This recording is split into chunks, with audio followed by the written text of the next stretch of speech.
How's it going, everyone? I hope you're all doing well. And did you know that iPhones actually have a built-in white noise machine? If you go to your control setting, add the one that looks like an ear, and then tap it, white noise. Now, while that is on every iPhone, this kind of leads me into today's topic, discussing what I keep on my iPhone. So this is the iPhone 13 mini, my daily driver on the iPhone side of things. And at this point, it's almost become a yearly tradition for me to show you what's on my phone, how I set it up. And seeing as quite a lot has changed since the last one, I thought this would be a fun video to make. All right, so without further ado, let's get into it. First off, we have the stock apps, which as a minimalist, I do like to make good use of, as I find that especially with a lot of the Apple ones, I found myself needing to keep less and less on my phone. The first app here is iMessage, which I use for my general texting needs, as well as to message the people I know who use iMessage, as it's a really nice, easy to use app that actually has quite a lot of good features. This isn't my main texting app, I will be covering that later, but all in all, I do like to keep this on my home screen, as I find myself using it pretty regularly. Next up, we have the Apple Notes app, which has almost accidentally become my main note-taking app. I personally really love the simple interface, I love the sorting options, and it works really well on all of my Apple devices. So I find whenever I need to write something down, whether that be a simple to-do list, a shot list, or something like one of the scripts for my videos, I almost always find myself gravitating towards Apple Notes. Now, something I have occasionally given thought to switching back from, but I'm still with, we have Apple Music. Honestly, whenever it seems like I'm about to switch back, Apple either come out with some amazing new features or Spotify get in trouble. I also think lossless playback is an absolutely fantastic feature, and the ability to add local files to all of my devices just from a simple click is one of my absolute favorite features. And so through thick and thin, I have just stayed with Apple Music. Next, we have Safari, an app which I almost accidentally fell into. I could see a pattern emerging here. So I actually initially switched to Safari on this channel as just a little bit of an experiment, and just kind of stuck. I liked it so much that I not only switched on my phone, but also on my desktop. Now, obviously, this is great because it means I can keep less on my phone, but I also really love the simple, easy to interact with, and intuitive interface. While I wasn't crazy about the new update initially, I found that I very quickly got used to it. Now, obviously, there is no perfect browser, and if you want to give digital minimalism a go for yourself, then you should use whatever browser you want. However, I've personally found Safari to work pretty perfectly for what I do. Certain features like Apple Handoff are also a real treat, and all of these, combined with the fact that I don't really use my internet browser on my PC, mean that I actually have a pretty solid Safari workflow. Other apps like weather, clock, and photos I also keep on this phone, and personally I just use the stock apps as my needs are pretty simple for these. I don't see a reason to install a third-party app. The stock apps work well enough for me, and so that's what I use. But after this, we have third-party apps. Now,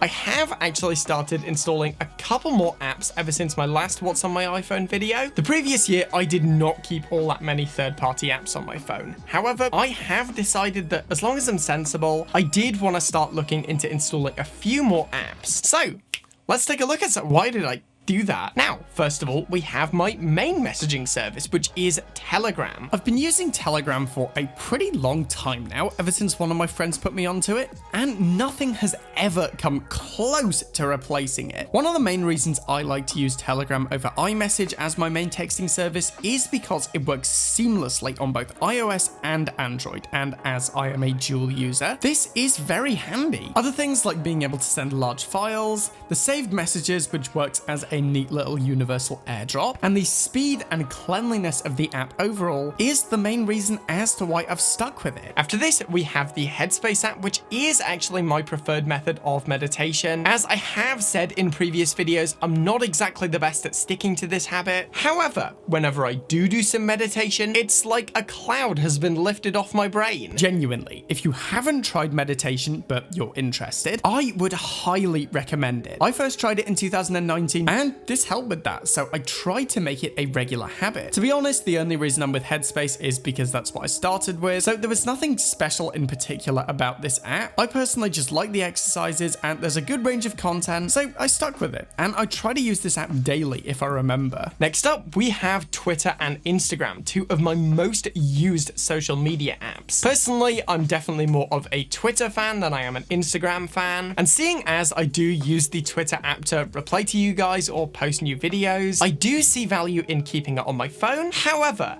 it is very easy for me to get distracted on Twitter. So what I will do is, if I am struggling, I will actually remove the Twitter app from my home screen. So that way there's a lot more friction between me and Twitter, so I don't just end up endlessly scrolling. We are going to be talking more about focus in a little bit though. As for Instagram, I do like to use it. As some of you may know, I love photography. That said though, I don't really have as much of a problem with this as Twitter. There's always something going on Twitter. But yeah, those are two of my most used social media platforms. Now, next up, we have probably my main entertainment platform, which is YouTube. Now, obviously, you are watching this on YouTube. If you leave a comment, I will likely respond with the YouTube app. Oh, and by the way, you should subscribe to the channel. If you like content like this in my shed, then you should subscribe to the channel. YouTube is by far and wide my most used entertainment platform. Realistically, you can always find something interesting to watch on YouTube, whether that be tech videos or music tutorials or Mario speedruns. There's such a wide variety of content, and there's so much good stuff on here that I honestly find myself actively choosing YouTube than something like Netflix or more traditionally TV. We're now going to be talking about my focus and productivity system. I decided to build a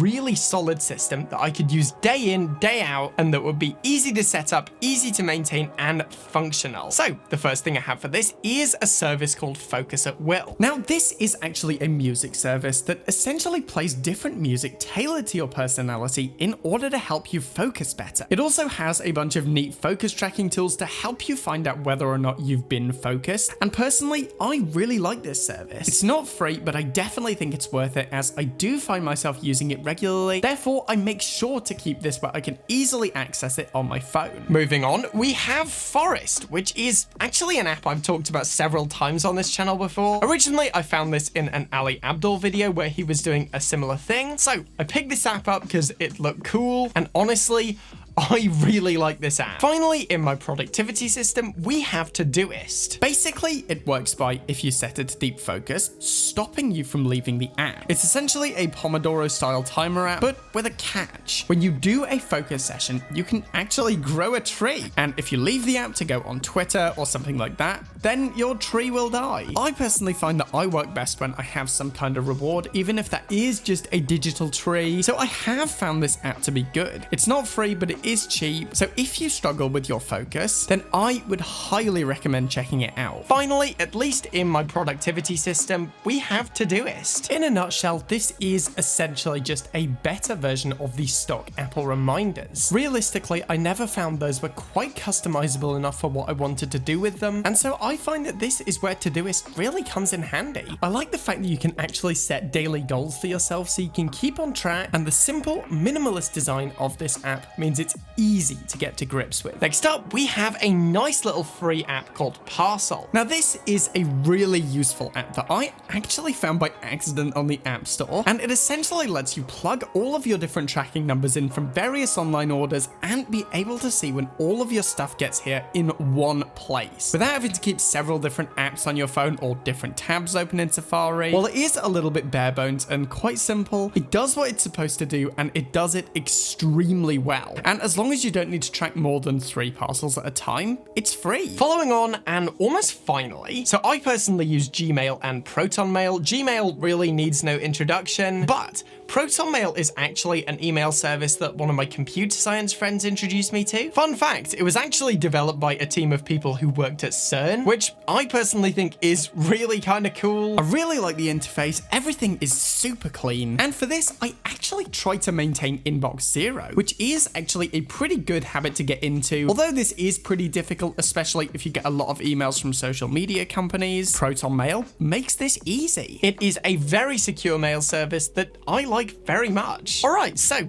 that's it. As you may have noticed, I no longer keep any games on my phone whatsoever. Realistically, I've just found that in my spare time, I would much rather listen to music, and in that scenario, I can turn my screen off and put my phone away. As I said, I really don't keep all that much on my phone. I've been practicing this minimalist approach on my phone since the start of 2019, so coming up on 3 years strong now, and it has very much improved the way that I personally interact with my phone. I honestly think your phone is the most important device to have good control over, partially because it's just so convenient to whip out your pocket and then just start using. So, at least in my experience, keeping good control over your phone usage does lead to a happier, healthier digital life. Alright guys, so that's it for today. I hope you've enjoyed this one. Let me know, by the way, what are some apps that you like to keep on your phone? Have you ever tried any of these apps? Do you want to? Feel free to let me know in the comments. I always enjoy reading those. As for now though, as always, thank you so much for watching. Remember to like the video. If